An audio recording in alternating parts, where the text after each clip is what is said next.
Well, actually, the United States still has positive population growth, and Mexico has the healthiest demography for its own class, better than India or Brazil. You leave those two aside, there's not a lot left. The birth rate collapse in places like India and Brazil has been catastrophic. And I don't mean to suggest that they're facing a wall this decade or next decade, but the pace of growth is no longer this kind of bottomless supply of people and consumption that we once thought it was. And even if it was, they have not advanced economically to a point where their consumption can replace places like Europe or China. They're in a position where there's no real clear path forward. So I don't want to say one particular path is the one that will or won't work, because none of them really will. The headline in specific, the idea is that China did Belt and Road, and during COVID, they went and told everybody that these were all loans. And everyone's like, no, these were all totally grants. And the only country that tried to pay them back was Sri Lanka, and we know how that went. The Africans literally laughed the Chinese delegations out of the room when the Chinese asked to be paid back. So, that was $1 trillion wasted. The way I would phrase it isn't so much break legs. Like, people are only, if you pay people to be your friends, they're only your friends as long as you pay them. Taking a harsher stance with these countries is just sure to tank relations. I would say that the warrior wolf diplomacy has done a great job of that already.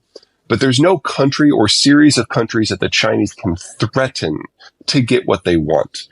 There's also no country or series of countries that they can invade and conquer to get them what they need.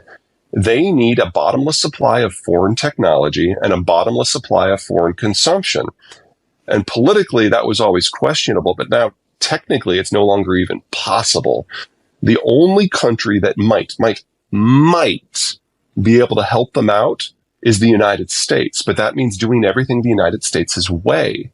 And I would even argue that with demographic decline around the world, even if China were to roll over and show the United States its belly, I'm not sure the United States any longer has the capacity to provide the scale of assistance that would help a system that has become as stilted and broken as the Chinese system is internally. I mean, this is a country where Enron-style investment has existed over an order of magnitude higher than it did in the United States, where every economic sector is teeter on the brink of financial dissolution by the way we understand financial rules. It's the world's most dependent country in terms of imports and exports. It's completely dependent on energy imports and raw material exports. And at the end of the day, it has to sell to the American consumer. It's like, I'm not sure we could help if we wanted to. So what matters to Beijing, what matters to the CCP&G personally, is power preservation. And economic growth is no longer part of that conversation. It's about the politics. It's about the security lockdown. It's about setting the narrative. And to a degree, does that make China more dangerous? Certainly. But it also means that no matter what they do, China as an internationally diverse, economically wired country is not long for this world. And that means it's all going to be different for everyone in the not too distant future. I'm going to go out on a limb here. I'm kind of the minority in my world that I really think that the chances of a Taiwan war are low. The way that the Chinese look at this is they've always considered the Russians to be a useful idiot. And if they're thinking of doing something that's going to stir the pot, they kind of nudge the Russians to try it first to see how it goes. And the Taiwan war would fall into that category. So they saw the Ukraine war as a useful proxy. And it hasn't gone the way that they thought. So, number one, they thought the war would be physically easy because, you can walk to Kiev, and the Ukrainians have only been preparing for 8 years. Well, you got to swim to Taipei, and the Taiwanese have been preparing for 45. And so when the war in Ukraine got bogged down, like, crap, assumption one gone. Assumption number two, they thought the Russian weapons were great, so they cloned them. They stole the IP just like they have for everybody else, and cloned $3 trillion worth of them. And they're now having some very, very serious buyer's remorse, although I guess it would be theft remorse. So, assumption two gone. Assumption three is that everyone will just get over it. Well, we now have the most robust sanctions regime in history on the Russians. And it would be a lot worse for China because Russia is a massive exporter of food and energy. China is the world's biggest importer of both. But I think what has really terrified the Politburo are the boycotts. Because here you have private citizens and companies who, without prodding from their governments, have just walked away from, $500 billion of sunk costs. There is no Chinese economic system without international trade, foreign technology, and market access. And the idea that Halliburton has left Russia on moral grounds. There is no moral cover for anyone who wanted to stay in Russia. And the Chinese look at their system like, they were doing a genocide long before the Russians started. This is a country that isn't a democracy. This is a country that cracks down on protesters. This is a country with a horrible record of social management. There's a lot more places for Western ideology to kind of get their claws into if you really want to take it down. And they now know that the West is perfectly capable of doing it. I don't think there'd be a lot. One of the things we saw with the Russians, and when they tried to move away from the dollar and the euro, they went into whatever currency was available. And honestly, there weren't a lot left at that point. But they did put about $250 billion, if memory serves, into the yuan.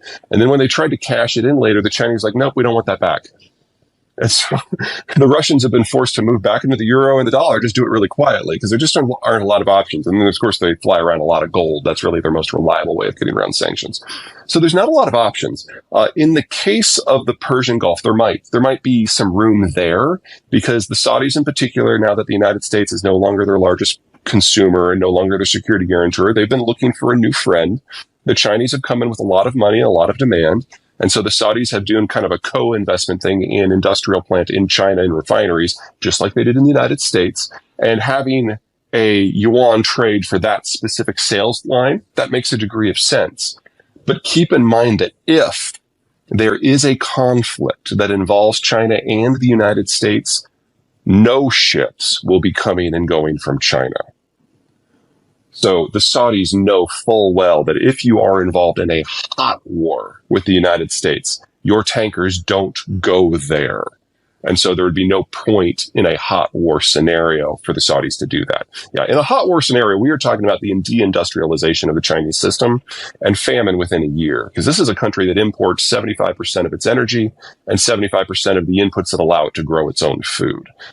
If, I don't think there will be, if we do have a conflict over Taiwan that does involve either Japan, the United States, Vietnam, or India, because any one of them can do this, that is the end of China as a modern industrialized power with over 1 billion people. The answer is yes and no. So I am broadly bullish on India.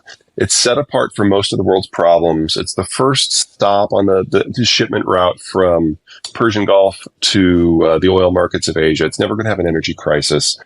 And its security issues with Pakistan and Bangladesh, not that they're minor, but they're kind of ossified. And they only are going to boil up into a hot war if something goes really, really wrong in multiple places. So I don't think it's very likely. So the problems of India aren't going to go away. So the digitalization, for example, that you brought up, that can happen, but never for the whole population.